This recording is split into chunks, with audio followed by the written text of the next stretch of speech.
Mesdames et messieurs, bonjour et bienvenue pour cette nouvelle édition de Midi au Caire pour ce dimanche, le 13 mars 2022. On commence tout de suite notre sélection avec ce compte-rendu.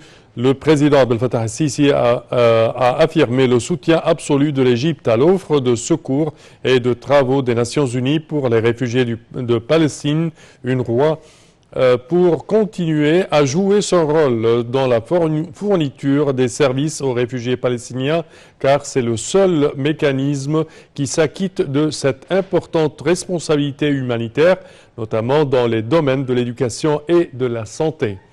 Le porte-parole de la présidence, l'ambassadeur Bassam Radi, a déclaré que le président el-Sisi a dit ses propos lors de sa rencontre hier avec Philippe Lazzarini, secrétaire général adjoint des Nations Unies et commissaire général de l'UNRWA, en présence du ministre des Affaires étrangères Sameh Choukri et du chef des renseignements généraux, le général Abbas Kamel.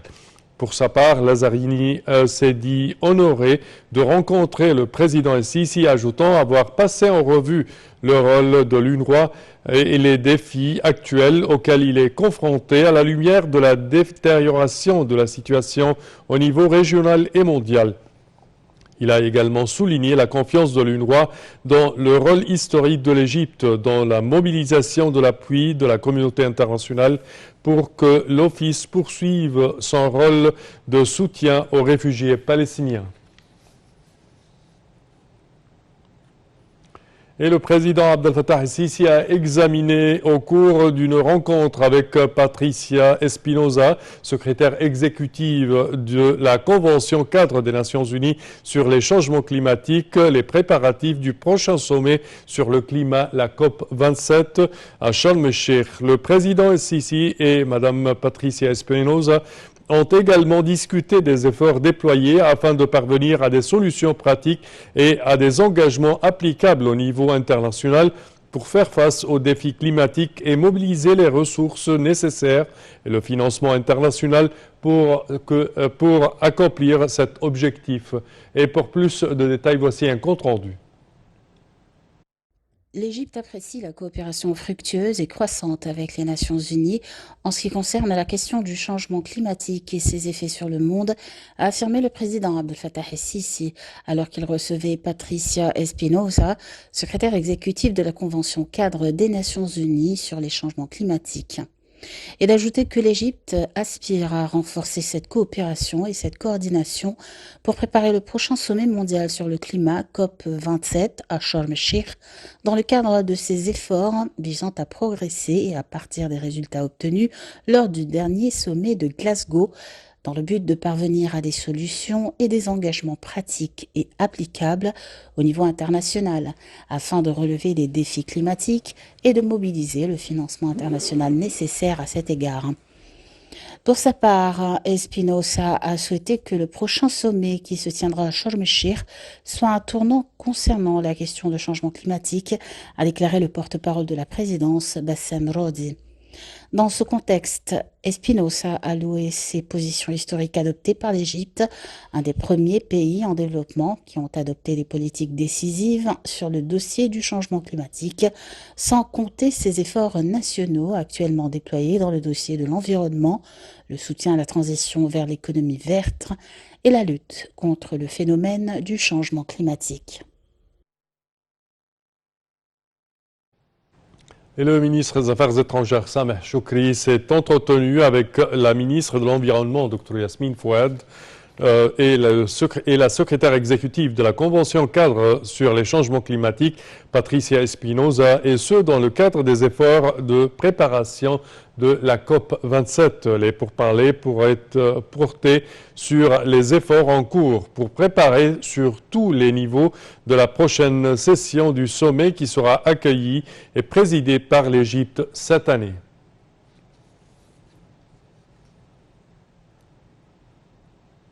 Et le président Abdel Fattah el-Sisi a affirmé que l'Égypte accordait une grande importance à la vision du continent africain dans la transition énergétique juste lors du sommet mondial sur le climat COP27 qui se tiendra à Sharm el-Sheikh en novembre prochain. Et pour plus de détails, voici un compte rendu.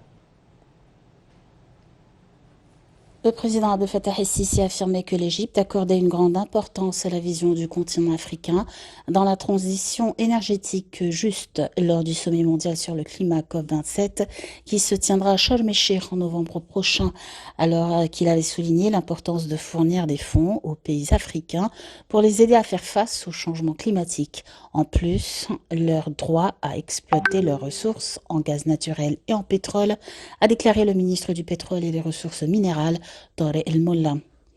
Monsieur El Molla a tenu ses propos lors de sa participation aux activités du Forum économique et énergétique africain pendant la conférence internationale sur l'énergie tenue à Houston aux États-Unis, avec la participation des ministres du pétrole et de l'énergie de 11 pays africains, à savoir l'Égypte, la Côte d'Ivoire, la Guinée équatoriale, le Ghana, le Kenya, la Namibie, le Nigeria, l'Afrique du Sud, la Tanzanie, l'Ouganda et le Zimbabwe, ainsi que des responsables du département américain de l'énergie et des chefs d'un certain nombre de sociétés pétrolières et énergétiques internationales opérant dans les pays africains.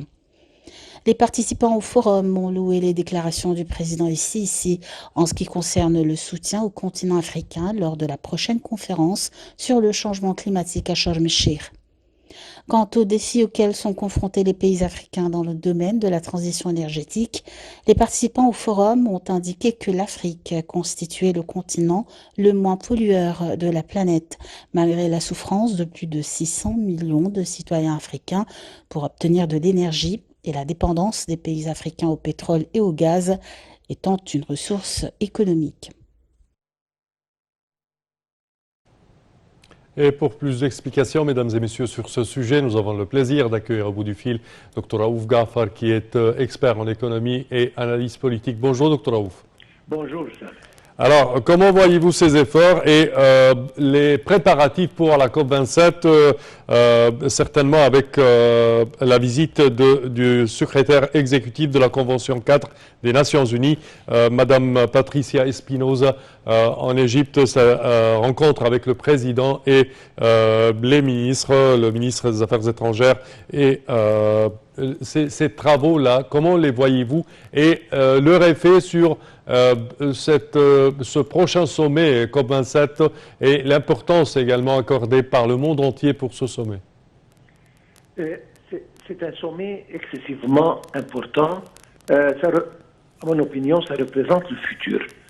Le monde se dirige vers le vert, vers l'économie verte, vers anti-pollution, tout ce qu'il faut pour avoir un environnement sain et empêcher le plus possible les émissions, etc. etc. Okay. Donc, ça, c'est très important.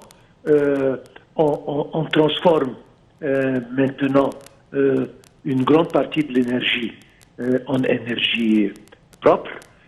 Non seulement ça, on essaye de diminuer toutes les émissions qui peuvent endommager l'environnement. Donc, le COP27, c'est la continuation d'une série de sommets, mais cette fois-ci, je pense que c'est le sommet le plus important. D'ailleurs, ça prendra lieu, Inch'Allah, en novembre, mais nous voyons que dès le commencement de l'année, l'Égypte fait beaucoup d'efforts avec tout le monde pour que le sommet réussisse, et non pas seulement ça, mais pour avoir des résultats vraiment tangibles pour le futur de la planète. Donc c'est très important.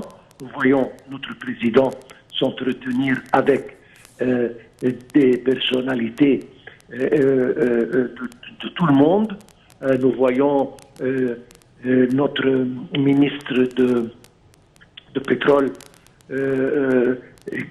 qui est de ressources minérales, qui est en Amérique maintenant, une sorte de convention discutant le bien, ce qu'on doit faire, ce que le monde doit faire pour que l'Afrique, bien que c'est le continent le moins polluant, mais ils n'ont pas les moyens d'avoir tout ce qu'il faut pour se transformer en énergie, etc. Donc, trouver les moyens de les aider sur le plan financement, etc., pour qu'il se prépare comme continent pour le futur propre et vert. Oui. Parfait, Dr Raouf Ghafar, nous tenons à vous remercier de vos explications. Je répète que vous êtes analyste politique et expert en économie. Et nous enchaînons, chers téléspectateurs, avec cette information. Le ministère de l'Intérieur poursuit ses opérations quotidiennes pour contrôler les marchés. Et en 24 heures, il a pu saisir 130 caisses alimentaires avec des saisies de plus de 1092 tonnes. Plus de 428 tonnes de denrées alimentaires ont été saisies dans le domaine de la confiscation des marchandises subventionnées. 105 500 tonnes de farine ont été également saisies. Et la ministre de la Coopération internationale, Dr Rania Al-Mashat, a souligné l'importance d'étendre les champs de garantie au secteur privé pour le motiver à participer aux efforts de développement. La ministre de la Coopération internationale s'est entretenue lors de sa visite à Londres avec le PDG de l'agence britannique de crédit à l'exportation, M. Lewis Taylor. La ministre de la Coopération a évoqué avec M. Taylor la situation économique actuelle au niveau mondial et son impact sur les investissements du secteur privé, vecteur du développement durable. Le ministre des Finances, Dr Mohamed Maït, a affirmé que l'Égypte avait enregistré le taux de croissance semestriel le plus élevé depuis le début du millénaire, soit 9% du PIB, durant la période de juillet à décembre 2021, pour se ranger aux côtés des quelques économies au monde qui ont pu atteindre des taux de croissance positifs. Dr Maït a fait savoir que nous sommes capables d'agir avec souplesse aux retombées des turbulences économiques mondiales, soulignant que l'Égypte avait réussi à contenir les répercussions de la pandémie de coronavirus, réaliser l'équilibre entre le maintien de la roue de la production et la protection de la santé des citoyens, d'une manière qui s'est reflétée sur le renforcement du développement de divers secteurs vitaux.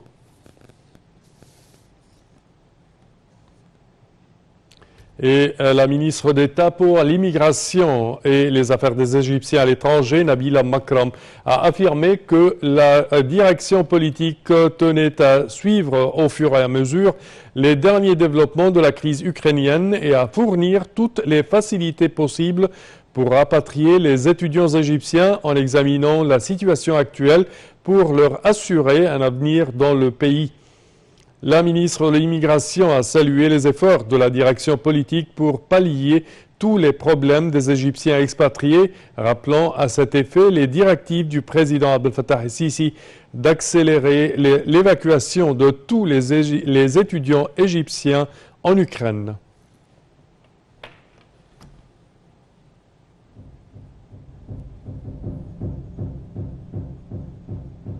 Et ceci conclut, chers téléspectateurs, notre édition d'aujourd'hui de Midi au Caire. Je vous remercie de votre attention et je vous donne demain rendez-vous avec une nouvelle édition. Au revoir.